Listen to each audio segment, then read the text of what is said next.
2025లో ఏం జరుగుతుందో ముందే చెప్పారు బాబా వంగ. దక్షిణాదికి చెందిన ఓ నాయకుడు ప్రపంచ స్థాయిలో పేరు తెచ్చుకుంటారని ప్రస్తావించారు ఆయన.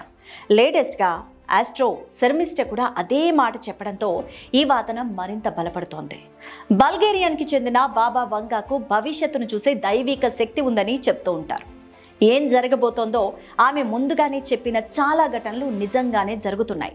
అందుకే ప్రతి సంవత్సరంలో ఏం జరగబోతోందో బాబా వంగా ఏం చెప్పారు అనే విషయాలపై ప్రత్యేకించి చర్చ జరుగుతోంది.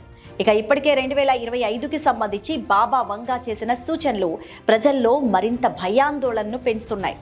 ఆమె చేసిన సూచనల్లో భూకంపాలు, సునామీ వంటి ప్రకృతి వైపరీత్యాలు కూడా ఉన్నాయి. ఇక 2025 గురించి బాబా వంగా చెప్పిన విషయాల్లో ఈ సంవత్సరం ప్రపంచానికి విషాదంతో నిండిన సంవత్సరంగా చెప్పారు. ఇందులో భూకంపాలు, సునామీలతో పాటు చాలా ఊహించని ఘటనలు ఎన్నో చోటు చేసుకుంటాయని కూడా చెప్పారు అప్పుడే. ఇక వీటిలో సిరియా పతనం నుంచి తూర్పు, పశ్చిమ దేశాల మధ్య గొప్ప యుద్ధం కూడా ఉండవచ్చు అన్నారు. వాతావరణానికి సంబంధించి కూడా 2025ను విషాద సంవత్సరంగా చెప్పారు.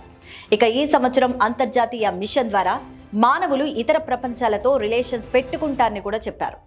వాతావరణంలో ఆశ్చర్యకరమైన మార్పులు కనిపిస్తాయని, దీనితో పాటు యూరోప్లో వాతావరణ మార్పులు ప్రజలను ఎక్కువగా ప్రభావితం చేస్తాయని కూడా చెప్పారు.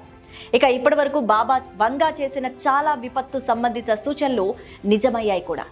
ఢిల్లీలో వచ్చిన భూ ప్రకంపనలు కూడా ఇదే కోవకి చెందుతాయని చాలా మంది నమ్ముతున్నారు. ఇక హిందూ మతం గురించి కూడా ప్రస్తావించిన బాబా వంగా, దక్షిణ భారతదేశానికి చెందిన ఒక నాయకుడు ప్రపంచ స్థాయిలో మంచి పేరు తెచ్చుకుంటారు. అలాగే రష్యా వంటి శక్తివంతమైన దేశం కూడా హిందూ మతాన్ని ప్రచారం చేస్తుందని చెప్పారు.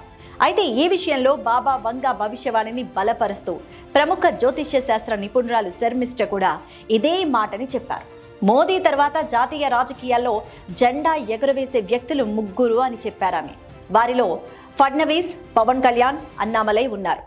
ప్రధాని నరేంద్ర మోదీకి పవన్ కళ్యాణ్ రాముడికి హనుమంతుడు లాంటి వ్యక్తి అని చెప్పుకొచ్చారు.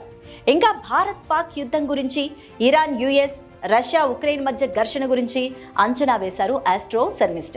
ఇంకా 2029 తర్వాత నరేంద్ర మోదీ ప్రధానిగా కొనసాగుతారా?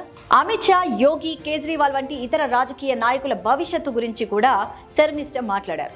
అయితే ఎన్ని చెప్పినా సౌత్ నాయకులు, ముఖ్యంగా తెలుగు వారి కాన్సన్ట్రేషన్ మొత్తం పవన్ కళ్యాణ్ గురించి ఆమె చేసిన కామెంట్స్ దగ్గర ఆగిపోయింది. మొత్తానికి అప్పటి బాబా వంగా, ప్రస్తుతం ట్రెండింగ్ లో ఉన్న జ్యోతిష్య శాస్త్ర నిపుణురాలు శర్మిష్ట ఇద్దరూ చెప్పిన ప్రకారం అయితే భవిష్యత్తులో మోదీ తర్వాత పవన్ కళ్యాణ్ జాతీయ రాజకీయాల్లో ఓ వెలుగుతారు అన్నది తెలుగు రాష్ట్రాల్లో చర్చనీయాంశంగా మారింది.